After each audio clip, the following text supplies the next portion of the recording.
20 years ago, my wife and I made a mistake that would haunt us for the rest of our lives. It was a cold night in February. An argument ensued between my wife and son, and things got out of hand. My wife had smacked my son hard, multiple times while he screamed.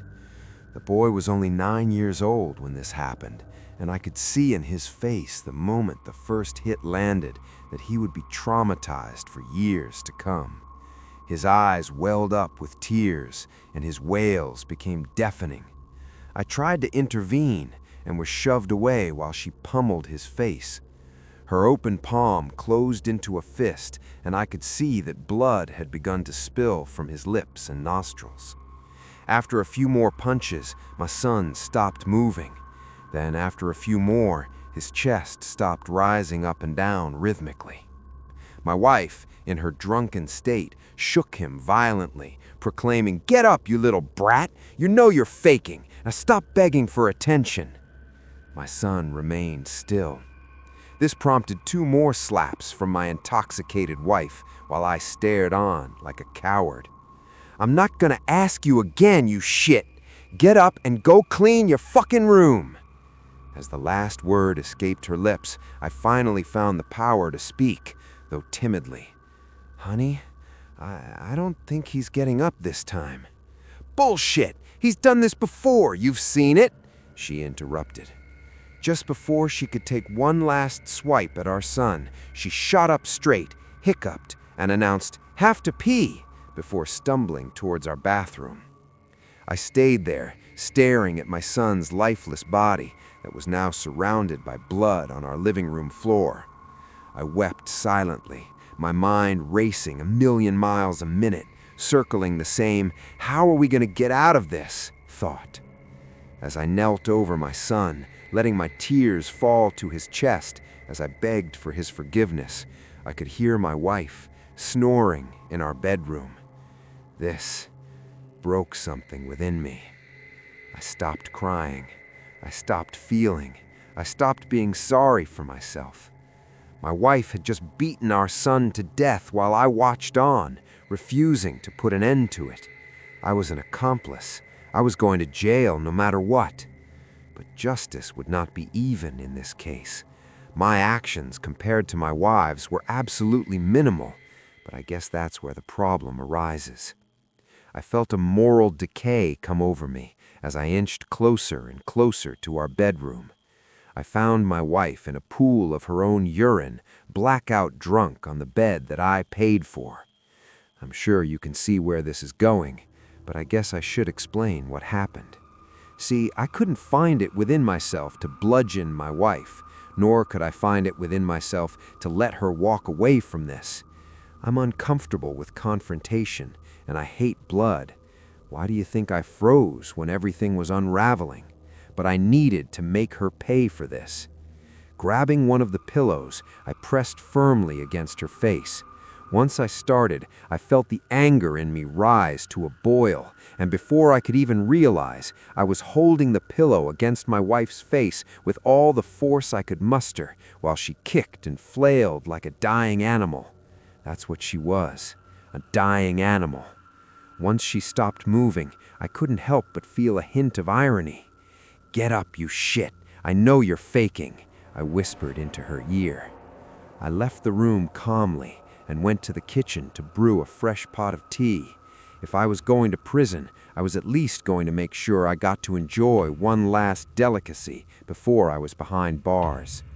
As I sat on the couch in front of my son, I dialed up 911 and I told them plainly, "My name is Donovan Meeks. My wife murdered my son, and I've just murdered my wife," before providing them with an address. I sat and waited for what felt like mere moments before the sounds of police sirens came echoing from down the street and my living room became illuminated with flashing red and blue lights. When the knocking started, I answered the door as calmly as could be and surrendered without a fight. 2 police officers went inside the house to investigate and returned a few moments later with grim looks on their faces. One of them asked me what happened, and I explained it to them verbatim. The coroners arrived, and just as I was being taken away in a police car, I heard a paramedic scream from my front porch. "The boy's still alive! We need to get him to the ambulance, now!" I couldn't believe what I heard, and the sheer shock of the news snapped me out of my psychosis as I began to sob once again. I was sentenced to 20 years.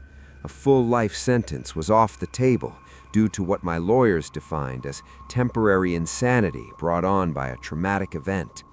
That's where I spent these last 2 decades, rotting away in a cell, forced to think about my actions. However, today was my release date, and I couldn't be more thrilled to finally be able to get out of my cage. My house had been completely paid off prior to my conviction, and I looked forward to finally being able to have a normal roof over my head again, even if it was the one that sheltered us when my family fell apart. Once my driver entered the neighborhood, I grew a little nervous when I noticed that there were 2 cars parked in my driveway. I got out of the car regardless, and when I knocked on the door, my son answered. The same son who refused to visit me, the son who acted like I didn't even exist, the son that I killed over and threw my life away for. He didn't even give me the time of day. He opened the door just enough to peek at me through a crack before slamming it shut and screaming for me to go away.